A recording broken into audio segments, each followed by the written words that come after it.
So, you're a business leader, and you're overseeing these exciting new AI projects. You've seen the demos, right? They look incredible. But you've probably also felt that sinking feeling when that same amazing demo just completely collapses under real-world pressure. Well, today, we're handing you the architectural blueprint to make sure your AI projects are built to last. So let's grab our hard hats and get to work. Right now, there are basically two ways people are building with AI. On the one hand, you have chained AI calls. Honestly, it's like building a house cards. It looks fine, but one little gust of wind, one tiny failed step, and the whole thing just comes tumbling down. What you really need is what's on the right, a proper AI workflow. Think of this as building a skyscraper. It's robust, it's scalable, and it has a foundation that can actually handle the real world. Here's our construction plan for today. First, we'll take a look at the site and figure out why those simple chained calls always seem to fall over. Then, we're going to unroll the master blueprint for a real AI workflow. We'll build it together, layer by layer, and I'll even show you the 4 critical mistakes that could get your project condemned. And finally, we'll talk about how to go from building one skyscraper to an entire city of AI. Okay, let's kick things off with a scenario you've probably seen a dozen times. Your team builds this great prototype, right? It chains a few AI calls together, and in the demo, it works flawlessly. But then you put it out in the real world. A user closes their browser halfway through. An API you rely on has a tiny hiccup. And because the system has no memory of what it just did, the whole process is lost. You have to start from scratch. For a real business, that's just not going to fly. This quote right here, this gets to the absolute heart of the problem. You see, the experts know that a real workflow isn't just a to-do list of commands. It's something called a state machine. And that little shift in thinking, from a simple sequence to a state machine with checkpoints, is what separates a fragile demo from a system you can actually bet your business on. So what on earth is a state machine? It sounds complicated, but I promise it's not. The best way to think about it is like a saved game. You're playing a video game, you beat a tough level, and you hit a checkpoint. The game saves everything. Where you are, what's in your inventory, your health. If you mess up on the next part, you don't have to start the entire game over, right? No way. You just load from that last checkpoint. A state machine does exactly that for your AI process.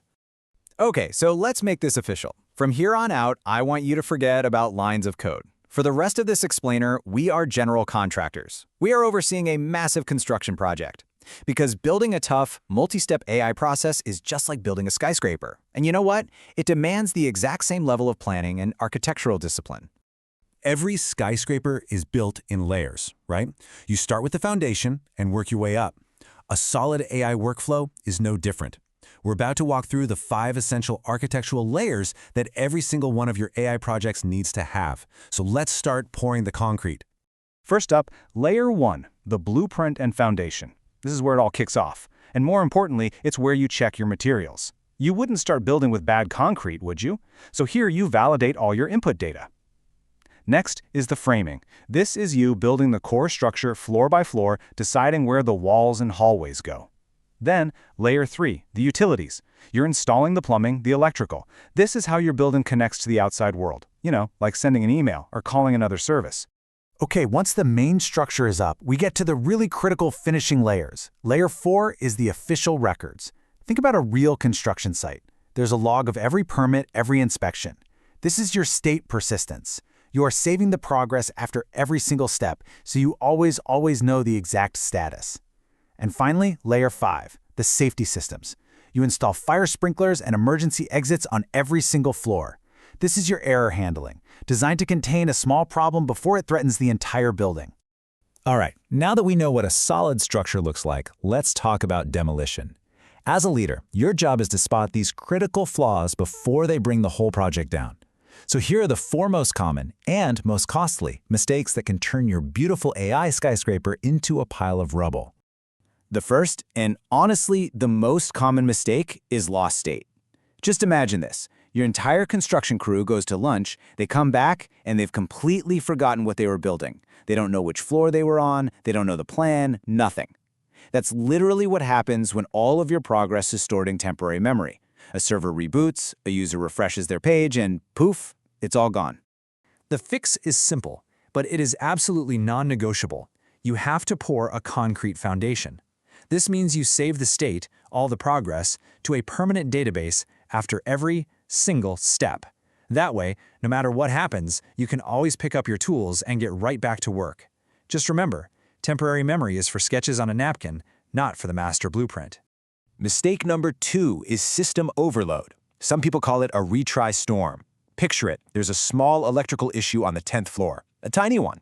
But instead of sending one electrician, your system panics and sends every single worker on the entire site to fix it. Now you have a massive traffic jam, and all other work grinds to a halt. That's what happens when your system tries to retry a failed step way too aggressively. So what do?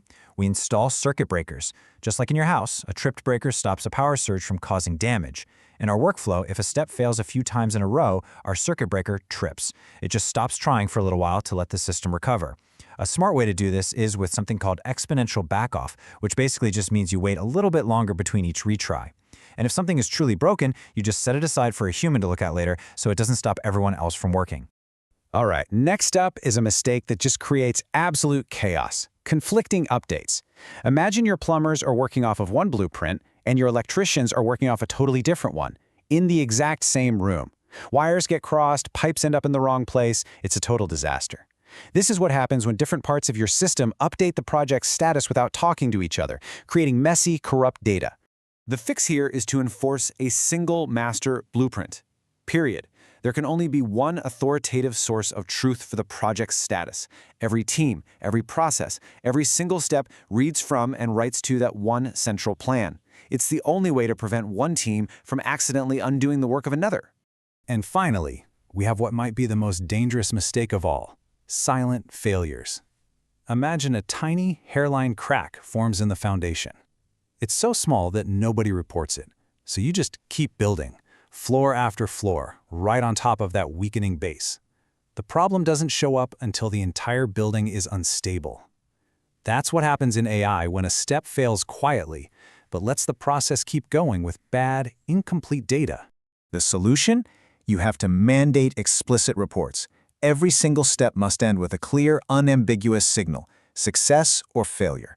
There is no kind of worked. There is no middle ground. A failure isn't just an error log, it's a giant red stop sign. It forces the entire system to deal with that crack in the foundation right now before you try to build 20 more stories on top of it. Okay, we've designed one really strong skyscraper. We know how to keep it from falling down. But what happens when you need to build 100 of them, or 1,000? This kind of architectural thinking isn't just about making one project reliable. It is the absolute key to scaling your AI efforts. Let's look at how we turn that one building into an entire city. Here's your toolkit for scaling. First, asynchronous execution. Don't make your customer wait at the front desk while you build their thing in the back. Just take their order, give them a ticket number, and tell them you'll call when it's ready. Second, queuing. Form an orderly line for all the incoming construction jobs. This keeps your workers from getting slammed by a sudden rush. And third, caching. This is just common sense. If you just built a standard window frame an hour ago for another project, don't build it again from scratch. Just reuse the one you already have. So let's bring this all home. If there is one thing you take away from all of this, let it be this: architecture is everything. It is the bridge that you absolutely have to build to get from a cool AI demo to a reliable business process that actually makes you money. It's the difference between that house of cards and a skyscraper that will stand for decades. And that brings us to one final, really important question. The next time you're in a meeting talking about your company's big AI plans, I want you to look at your team and ask them this directly. Are we building this on a solid 5-layer foundation with safety systems and official records, or are we just stacking cards and hoping the wind doesn't blow? I promise you, their answer will tell you everything you need to know.